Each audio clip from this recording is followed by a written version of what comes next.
The human brain, a marvelous organ that has unleashed nuclear power, taken us through space exploration, created AI that writes code better than some programmers, and given one programmer time to make YouTube videos. It's the crown jewel of evolution.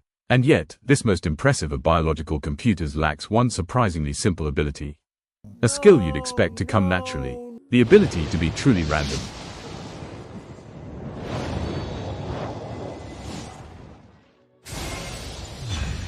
Hello there, I'm Uncle Dino, your host for today, and together we'll wander through the curious borderland between coincidence and chaos, where mathematics flirts with fate.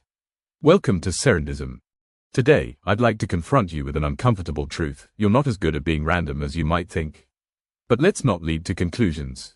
Allow me to demonstrate. Think of a number, any number between 1 and 10. Take a moment, let it come to you. But do try to be entirely random about it. Have one in mind, perhaps pop it into the comments below. Now then, some time ago, a curious soul on Reddit conducted a rather illuminating experiment. They asked 8,500 people, mostly students, to pick a number from 1 to 10, entirely at random. Here's what happened. This graph shows the distribution of people who chose each number.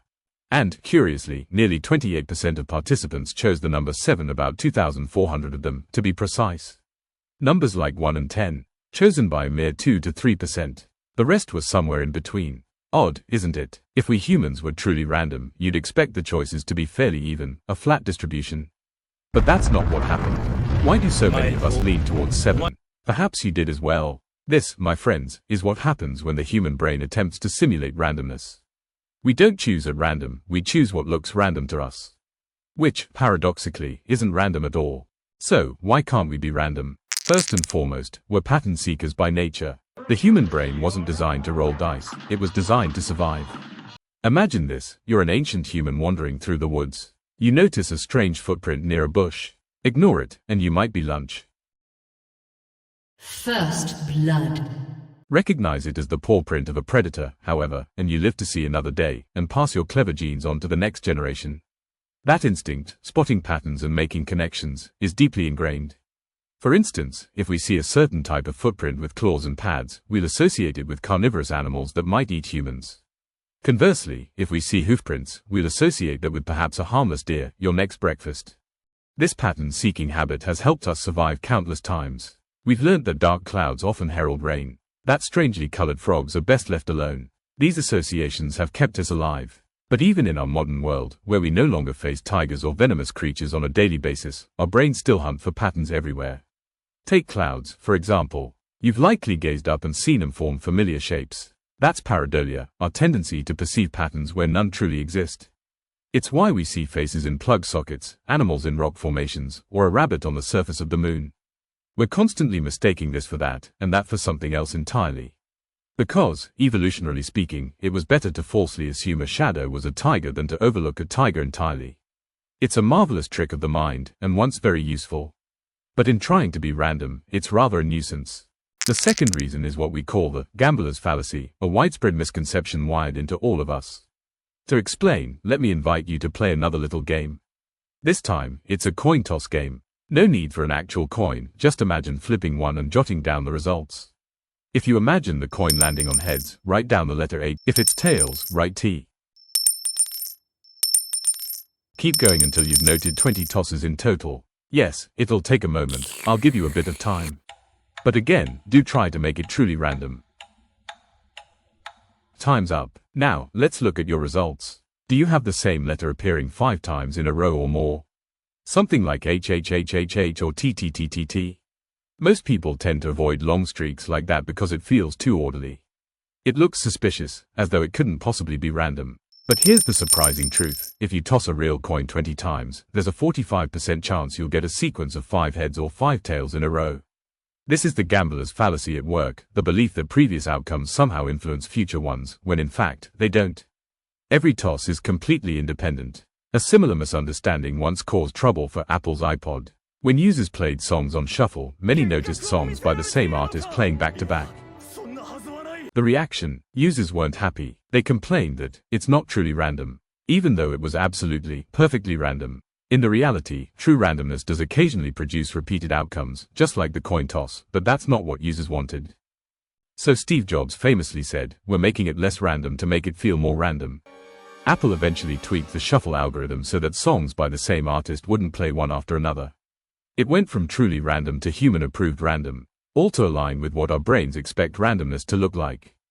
The third and final reason is bias. Have you ever noticed when teachers say they'll randomly call on students to answer questions, it always seems to be the same handful of pupils? Why is that? Because our brains tend to gravitate toward what's memorable, familiar, or emotionally significant. Let's look at another fascinating experiment. Researchers asked 6,000 people to pick a number at random between 1 and 100. The results clearly showed that the selection wasn't evenly distributed at all.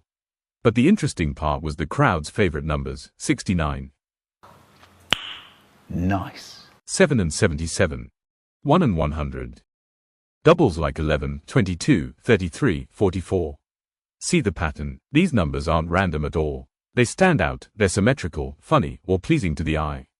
That's human bias in action. We favor numbers with personality. With identity, we avoid the ordinary. And do you know the most commonly used 4-digit PIN in the world?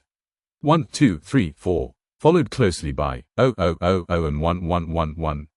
Or other easy-to-remember options like birthdays or car reg numbers. These personal preferences or so-called biases make us very predictable, and that is why we're terrible at randomness. So, why does any of this matter? Why should we care that humans are no good at being random?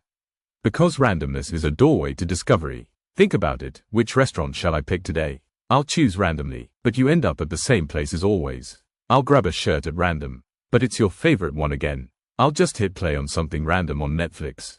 And somehow, you're rewatching that same old series. When we think we're being random but really aren't, we miss out on new flavors, new styles, new experience. And that's because our brains are wired to favor the known, the safe, the familiar.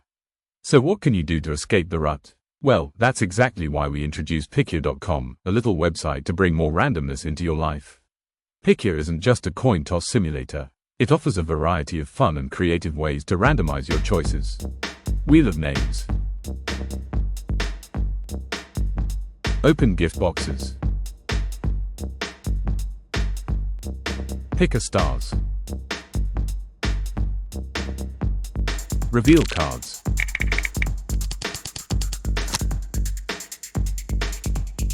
Marble race. It's all designed to make randomness more enjoyable. There are 3 steps, it's easy. Step 1, enter your list of names or options. Rendezvous. Step 2, choose your favorite method. Step 3, hit start. Whether you're choosing a dinner spot, splitting people into teams, or deciding who's washing up, Pickyer.com makes it fair, fun, and genuinely random. In conclusion, we humans are awful at being random. Because we look for patterns, we fall into the gambler's fallacy, and we carry deep-seated biases. But once we understand this, we can take steps to overcome it, and even have a bit of fun along the way. Thank you so much for watching all the way to the end. If you enjoyed this episode, don't forget to subscribe so you don't miss the next one. See you next time. Now, what should the next topic be? Let me try using Pickyer to find out. Serendism, cheerio.